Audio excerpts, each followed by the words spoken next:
The escape pod spun through the debris field like a dying star, its emergency lights painting Daniel's face in alternating shades of red and black. He'd been a xenobiologist for 3 years aboard the research vessel Meridian, but nothing in his training had prepared him for this. Floating alone in the wreckage of his ship, oxygen running low, and no rescue signal in sight. Through the viewport, he could see the twisted metal remains of the Meridian, torn apart by the ion storm that had appeared out of nowhere. Command had assured them this sector was safe. They'd been wrong. Daniel's fingers danced across the console, trying to coax more power from the failing systems. The pod shuddered, and a new alarm joined the chorus of others already screaming for attention. Hull breach. Sector C. He grabbed the emergency kit and pulled himself toward the back of the pod. The breach was small, no bigger than his fist, but through it he could see something that made his breath catch. Another pod, drifting close, its hull scarred and blackened. And it wasn't human design. The pod was larger, angular, with markings he recognized from classified briefings. Wreath. The warrior species from the outer rim, the ones humanity had carefully avoided for the past decade after a disastrous first contact that had left an entire colony dead. Daniel's hand hovered over the distress beacon. If he activated it, any Wreath ships in the area would come, but so might human rescue. The question was, who would arrive first? The decision was made for him when his pod's reactor gave a final, groaning protest and died.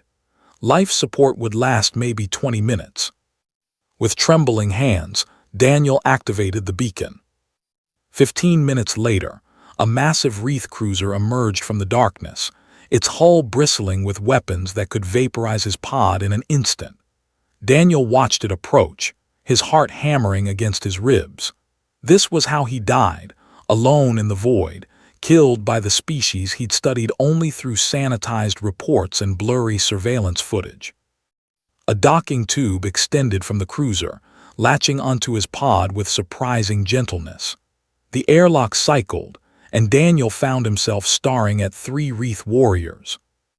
They were magnificent and terrifying in equal measure. 8 feet tall, covered in overlapping chitinous plates that shifted from deep purple to almost black, with 4 arms ending in clawed hands. Their faces were angular, with 3 eyes arranged in a triangle and mandibles that clicked as they communicated in their rapid, guttural language. The lead warrior, her plates bore intricate silver markings that Daniel recognized as signs of high rank, gestured with 2 of her arms, the universal sign for come. Daniel had no choice. He followed them into the cruiser. The interior was warmer than he expected, lit by bioluminescent strips that ran along the walls. The warriors led him through corridors that curved and branched like the inside of a vast organism. Other Wreath stopped to stare as they passed, their 3 eyes tracking him with predatory focus. They brought him to what appeared to be Medical Bay. The lead warrior, he decided to call her Orla after the old Earth word for Golden Princess, because her silver markings caught the light like precious metal, gestured for him to sit. That's when he heard it, a sound that was universal across every species humanity had encountered, the cry of a child in distress. Orla's mandibles clacked sharply, and she moved toward an alcove in the wall. When she returned, she was cradling something small against her chest with 2 of her arms. A cub, a Wreath youngling no bigger than a human infant, its chitinous plates still soft and translucent, revealing the bluish flesh beneath. It was crying, a high-pitched keening that made Daniel's chest ache with a sympathy he didn't expect to feel. Orla's 3 eyes fixed on Daniel, and he realized with a start that one of them was damaged, clouded with white. A warrior's wound. She made a series of clicks and gestures, pointing at the cub, then at medical supplies scattered on a nearby table. Daniel understood. Their medic was dead, probably killed in whatever battle had damaged their ship, and the cub was injured. He stood slowly, hands raised to show he meant no harm. Orla watched him with those two good eyes, her body coiled with tension, ready to strike if he made a wrong move. But she let him approach. The cub's tiny arm, no thicker than Daniel's thumb, was bent at an unnatural angle. Broken. He'd seen similar injuries in the lab animals aboard the Meridian. Carefully, moving as slowly as he could, Daniel examined the supplies. Most were unrecognizable, but he found what looked like a stabilization field generator and a regeneration catalyst. He looked at Orla and gestured, asking permission. She clicked once, affirmative, according to his limited knowledge of Wreath communication. Daniel activated the field generator, and a soft blue glow enveloped the cub's arm. The youngling shrieked, a sound that pierced straight through his skull and twisted in Orla's grip. Before Daniel could react, the cub lunged forward and sank its tiny, needle-sharp teeth into his index finger. Pain exploded up his arm. Every instinct screamed at him to pull away, but Daniel held still. The cub was frightened, in pain, lashing out at the source of its distress. He understood that. He'd seen it in countless species. Movement would only make it worse. Blood welled around the cub's teeth, his blood, surprisingly red against the translucent quality of its young plates. Daniel gritted his teeth and kept the field generator steady with his other hand. The cub's arm began to glow as the regeneration catalyst took effect, the break slowly knitting itself back together. 30 seconds, 45, a minute. Finally, the cub released him, its keening fatting to a soft whimper.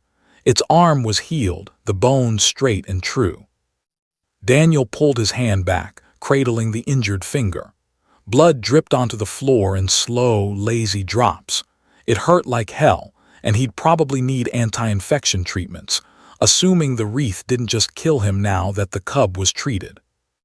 But Orla was staring at him, all three eyes, even the damaged one, focused on his face with an intensity that made him want to look away.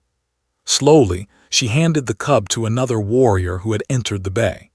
Then she reached out with one massive hand and gently, impossibly gently for something that could tear him apart, took his injured hand in hers. Daniel's breath caught as Orla brought his bleeding finger to her mandibles. He was dead. This was it. She was going to bite it off, or... Warmth, wet and rough and careful, she was licking his wound. Daniel stood frozen, barely breathing, as the massive warrior cleaned the blood from his finger with her tongue. Her saliva tingled against his torn flesh, some kind of antiseptic property. He realized with the part of his brain that was still functioning as a scientist. When she pulled back, his finger had stopped bleeding, and the puncture wounds looked less angry, less inflamed. Orla released his hand and stepped back. Her mandibles moved in a pattern Daniel didn't recognize, but her voice, deep and resonant, formed words in thickly accented standard. You, honor gift, cub heal, pain accept. Daniel's mind reeled. She spoke standard. And more than that, what she'd done licking his wound was clearly significant. A ritual, a bond. You're welcome, he managed, his voice hoarse. Orla's mandibles clicked in what might have been approval. She gestured to the other warriors, and they retreated, leaving Daniel alone with her and the now sleeping cub in the other warrior's arms. Human Daniel, Orla said, and he realized she must have accessed his pod's identification system. Wreath honor you. Pack bond offer. Pack bond. Daniel's xenobiology training kicked in. Among the Wreath, pack bonds were sacred, chosen family, loyalty unto death. They were offering him asylum, protection, a place among them. All because he'd let a frightened cub bite him and held still while he healed her. I accept, Daniel heard himself say. Orla's mandibles spread in what he instinctively knew was a smile. She reached out again, this time placing her massive hand on his shoulder, her claws resting lightly against his collarbone. Pack brother, she said, human Daniel of Orla Pack.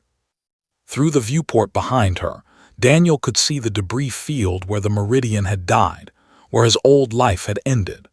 But standing here, in the warm light of a Wreath cruiser, accepted by warriors humanity feared, his wounded finger tingling with alien saliva that was healing him from the inside out. Daniel felt something he hadn't expected. Hope. The galaxy was vast and dangerous and full of misunderstandings that led to war.